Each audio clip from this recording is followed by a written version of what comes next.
കണ്ടൽക്കാടുകളും ചീനവലകളും തോടുകളും കായൽ പരപ്പുകളും നിറഞ്ഞ കടമക്കുടി ദ്വീപുകൾ ഒരു കാലത്ത് പൂർണ്ണമായും ഒറ്റപ്പെട്ടു കിടന്ന ഒന്നായിരുന്നു. ചെങ്ങാടങ്ങളും ചെറുവള്ളങ്ങളും മാത്രമായിരുന്നു അക്കാലത്ത് ഇവിടത്തുകാരുടെ പ്രധാന യാത്രാമാർഗം.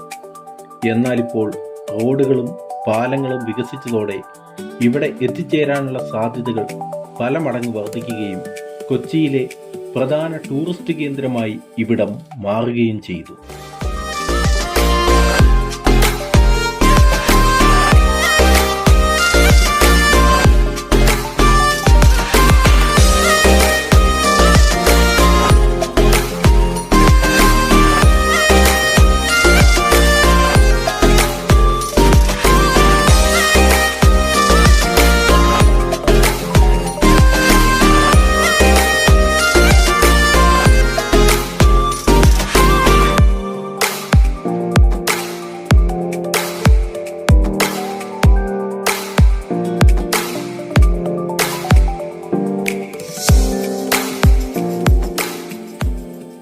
പാലം കടന്ന് റോഡ് മാർഗം കടമക്കുടി ദ്വീപിലെത്തിയാൽ ആദ്യം കാണുന്ന വ്യത്യസ്തമായ കാഴ്ച എറണാകുളം ജില്ലാ പഞ്ചായത്തിന്റെ ഫണ്ട് ഉപയോഗിച്ച് പാതയോരത്ത് നിർമ്മിച്ചിരിക്കുന്ന ഓപ്പൺ ജിംനേഷ്യമാണ്. ജോലി തിരക്കുകൾക്ക് ശേഷം വൈകുന്നേരങ്ങളിൽ ഇവിടെ എത്തിച്ചേരുന്നവർക്ക് എല്ലാവിധത്തിലും ഉപയോഗിക്കാൻ കഴിയും വിധമാണ് റൈഡുകൾ ക്രമീകരിച്ചിരിക്കുന്നത്.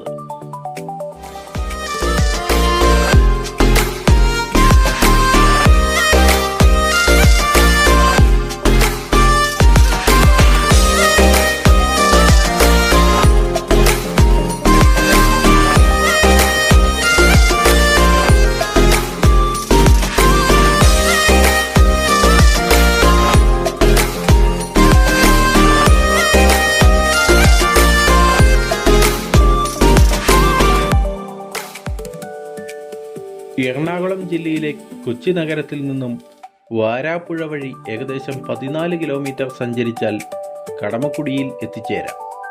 വേമ്പനാട് കായലിലും വീരൻപുഴയിലുമായി സ്ഥിതി ചെയ്യുന്ന 14 ദ്വീപുകളുടെ സമൂഹമാണ് കടമക്കുടി. വലിയ കടമക്കുടിയാണ് പ്രധാന ദ്വീപ്. മുറിക്കൽ, പാലിയം തുരുത്ത്, പിസാല, ചെറിയ കടമക്കുടി, പുളിക്കപ്പുറം, മൂലംപിള്ളി, പുതുശ്ശേരി, ചെറിയ തുരുത്ത്, ചെന്നൂർ, കൊത്താട്, കോരമ്പടം, കണ്ടനാട്, കാരിക്കാട് തുരുത്ത് തുടങ്ങിയവയാണ് മറ്റ് ദ്വീപുകൾ. കൊച്ചിയുടെ തിരക്കുകളിൽ നിന്നു മാറി ശാന്തമായ ഗ്രാമീണ അന്തരീക്ഷവും കായൽ കാഴ്ചകളും കണ്ടൽക്കാടുകളും ചെമ്മീൻ കെട്ടുകളും ബോട്ടിങ്ങും സൂര്യാസ്തമയവും നേരിട്ട് കണ്ട് ആസ്വദിക്കാൻ ആളുകൾ ഇവിടെ എത്തുന്നു.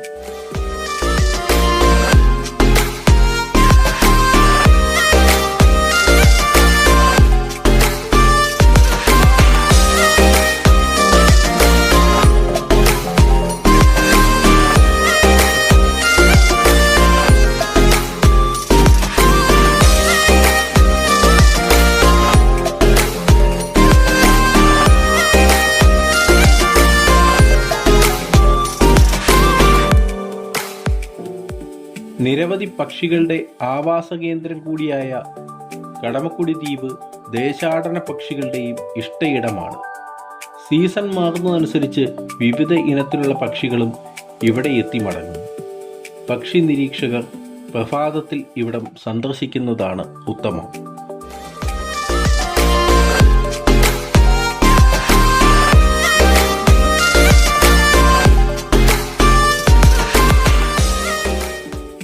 കണ്ടൽക്കാടുകളും കായൽ സൗന്ദര്യവും ചെമ്മീൻ കെട്ടുകളും അടുത്ത് കണ്ടാസ്വദിക്കാൻ ഒരു ബോട്ട് യാത്ര അനിവാര്യമാണ്.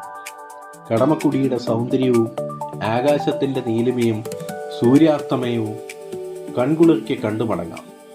1924 മഴവെള്ളപ്പാച്ചിലിൽ പല തുരുത്തുകളായി ചിതറിപ്പോയതാണ് ഇപ്പോഴത്തെ കടമക്കുടി പഞ്ചായത്തിൽ ഉൾപ്പെടുന്ന പല ദ്വീപുകളും. ഇടതൂർന്ന കണ്ടൽക്കാടുകളും തെങ്ങുകളും പാടശേഖരങ്ങളെ മുറിച്ചു പോകുന്ന വരമ്പുകളും മത്സ്യക്കെട്ടുകളോട് ചേർന്ന് നിൽക്കുന്ന ചെറുമാടങ്ങളുമൊക്കെ ബോട്ട് യാത്രയിൽ അടുത്തു കാണാം. ഇവിടെ എത്തിയാൽ ഒരു ദൃശ്യമെങ്കിലും ക്യാമറയിൽ പകർത്താതെ പോകാൻ കഴിയില്ല. 3 മണിക്കൂർ കൊണ്ട് ചെറുതോണികളിലോ ബോട്ടിലോ കടമക്കുടിയിലെ മുഴുവൻ ദ്വീപുകളും ചുറ്റിക്കാണാൻ സാധിക്കുന്നതാണ്.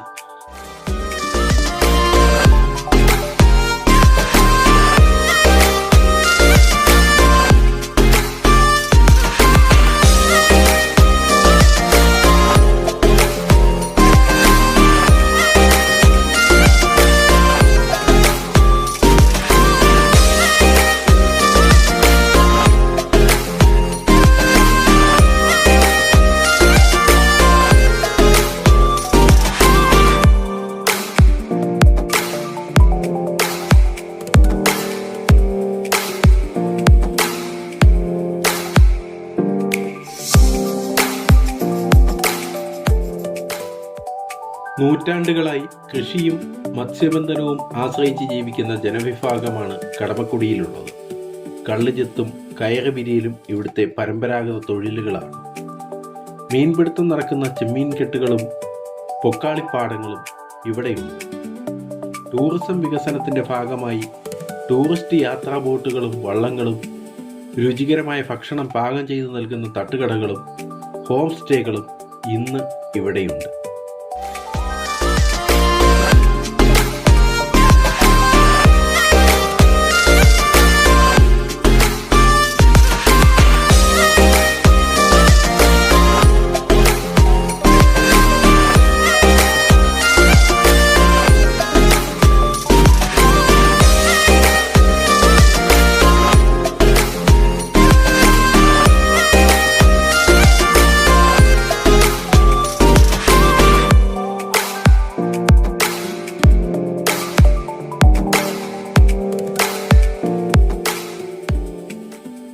കടമക്കുടി എന്ന പേരിന് പിന്നിൽ പല ഐതിഹ്യങ്ങളുമുണ്ട്. കടലിലെ മീൻപിടുത്തക്കാരായ മുക്കുവർ താമസിച്ചിരുന്ന കടൽ മുക്കുവക്കുടി എന്നതിൽ നിന്ന് ഈ പേരുണ്ടായി എന്നതാണ് ഏറ്റവും പ്രചാരത്തിലുള്ള വിശ്വാസം. കൂടാതെ മുൻകാലങ്ങളിൽ ശക്തമായ വെള്ളപ്പൊക്കത്തെ തുടർന്ന് തുരുത്തുകളായി മാറിയ ഈ പ്രദേശത്തേക്ക് കടന്നാൽ പിന്നീട് തിരികെ വരാൻ കഴിയാത്ത വിധം ഒറ്റപ്പെട്ടു പോകുന്ന അവസ്ഥയുള്ളതിനാൽ കടന്നാൽ കുടുങ്ങി എന്ന പദത്തിൽ നിന്നും ഈ പേരുണ്ടായി എന്ന് വിശ്വസിക്കപ്പെടുന്നു.